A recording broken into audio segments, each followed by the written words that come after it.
Matthew 7, verses 13 to 14. Enter through the narrow gate, for wide is the gate, and broad is the road that leads to destruction, and many enter through it.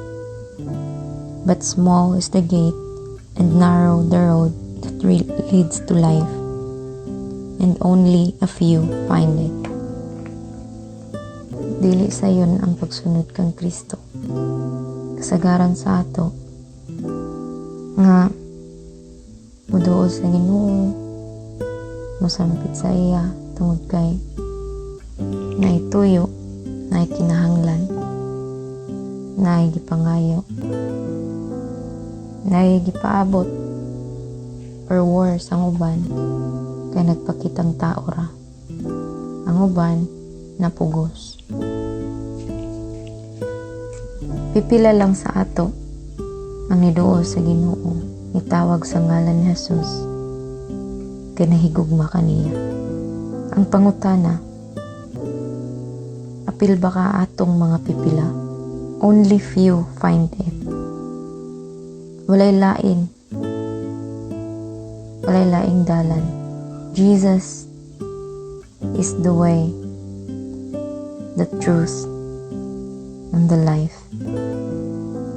John 14:6.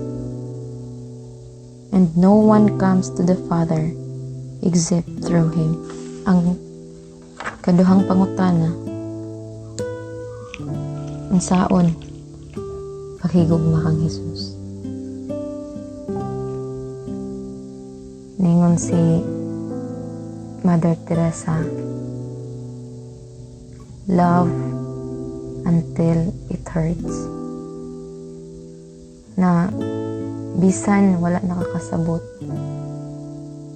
bisan nahadlok na ka, bisan nabalaka na ka, mupili gihapon ka pag-ingon, mupili gihapon ka pag-decide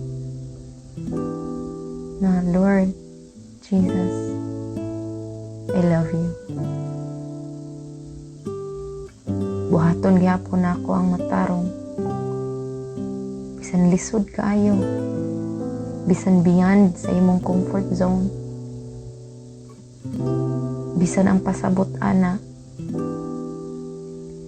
imong patyon imuhang flesh, imong own desires, imong mga plano,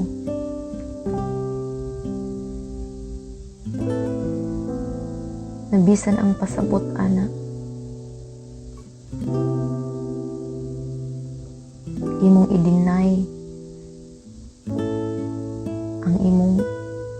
ang dictation sa imuhang mga desires. Dili sayon ang magbago. Dili sayon mahigugma sa imuhang kaway. Dili sayon magpasaylo. Labi na kung tan-aw nimo ikaw ang sakto. Dili sayon ang magpaupos. Dili sayon ang magpasensya. Dili sayon ang muhatag. Labi na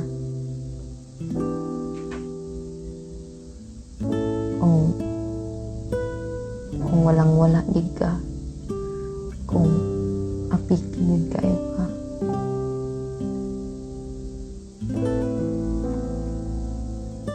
Dili sayo ng kalimtan nimo imong kaugalingon. To be selfless. Ingon si Paul, I must decrease and Jesus Christ must increase. Lisod, kung gusto nimo nga maghari si Jesus sa imong kinabuhi, pinahanglan, huwag tangon nimo, kalimtan nimo ang imong tawhanon, kalibutanon nga pangandoy.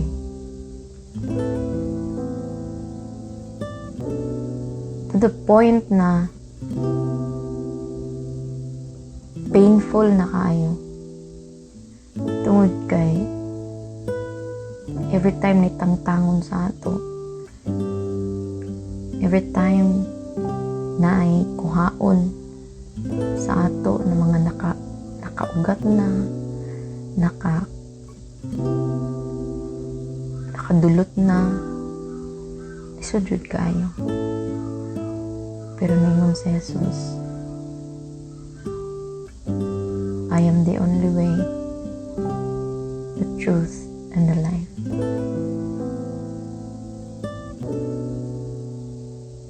Manay gingon sa kanta nga, dili sayo ng pagsunod kang Kristo.